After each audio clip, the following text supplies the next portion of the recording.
Hi, I am Nicole Solier. I am a current elementary school teacher, and I received my Bachelor of Science in Applied Learning and Development, Early Childhood to Sixth Grade Generalist from the University of Texas at Austin.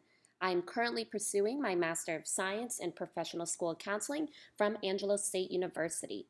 In addition to teaching, I have a passion for working with children suffering from homelessness, and I am a strong advocate for social emotional learning restorative practices in schools. I have implemented these strategies in my school and have observed continuous success. During my time as a graduate student, I have completed multiple research studies over racial inequity in schools and the impact it has on students. So today I will be discussing unequal opportunity dealing with race in education.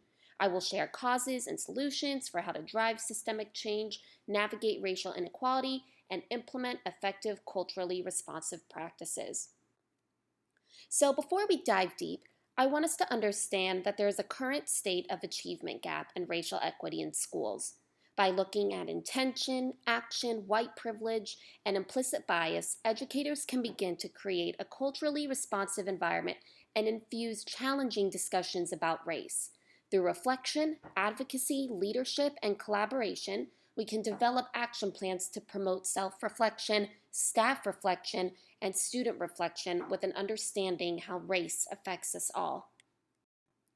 At the end of this presentation, you will be able to identify and analyze resonant issues in American education and race relations, identify areas of growth needed to promote racial equity and culturally responsive practices in schools, identify and analyze the cause and effect racial inequity has on student, academic, personal, social, and emotional growth and achievement, and evaluate potential solutions for schools to help drive systemic change for students.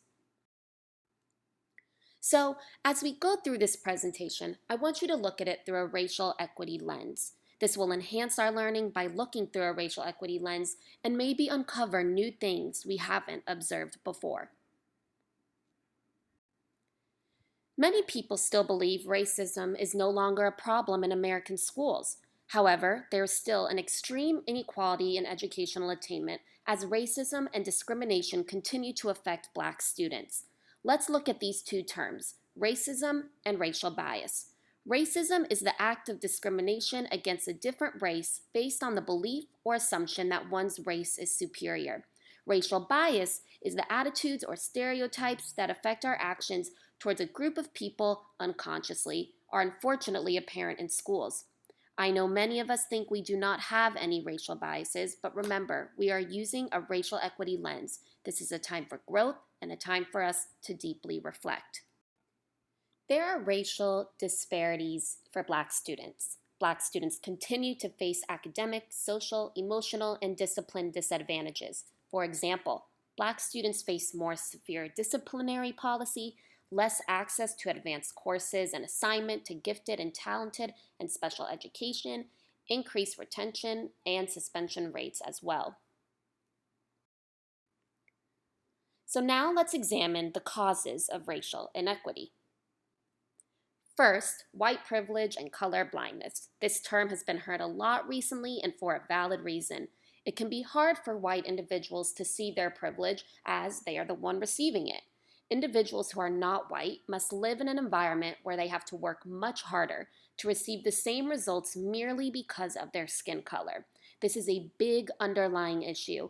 This is not to say white individuals do not face hardships, but white individuals do not face additional hardships due to their skin color.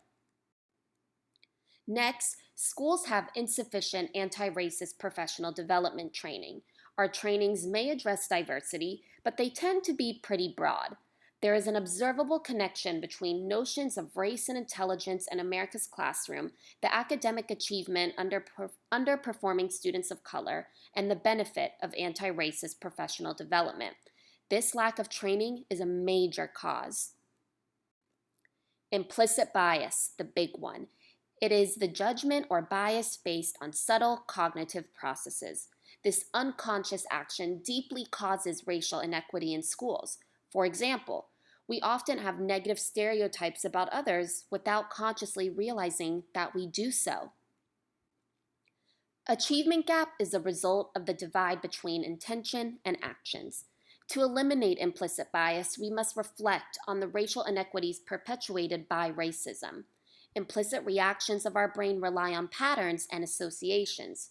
For example, adults who grew up in inequitable schools and communities, we see students of color performing below grade level, which increases our racial bias and thus systemic racism.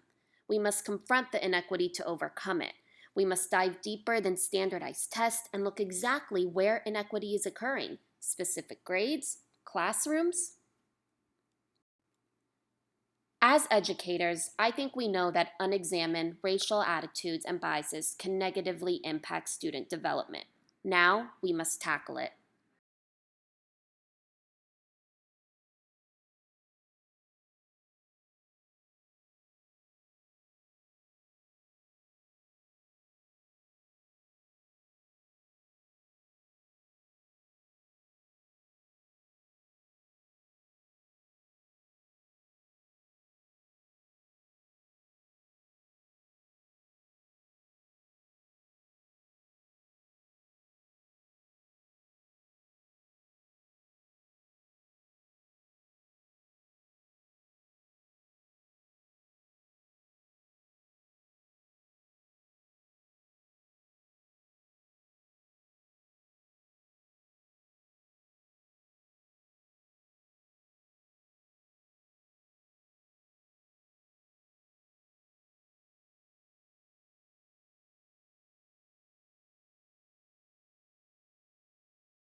The conclusion.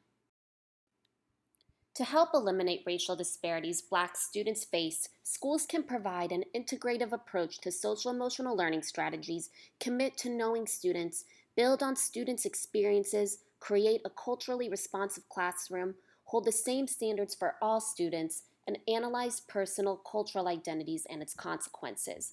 By looking at issues surrounding intention, action, white privilege, and implicit bias, schools can begin to create a culturally responsive environment and drive systemic change. We have the unique ability to drive systemic change no matter what age group you educate. As you leave today's presentation, I hope you are inspired to continue to educate yourself.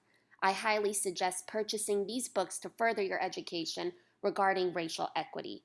There are valuable resources in both and will provide further insight. Here are my references. I hope you enjoyed today's presentation and leave inspired to be an advocate for equal opportunity in race and education. And here are more references. Thank you all.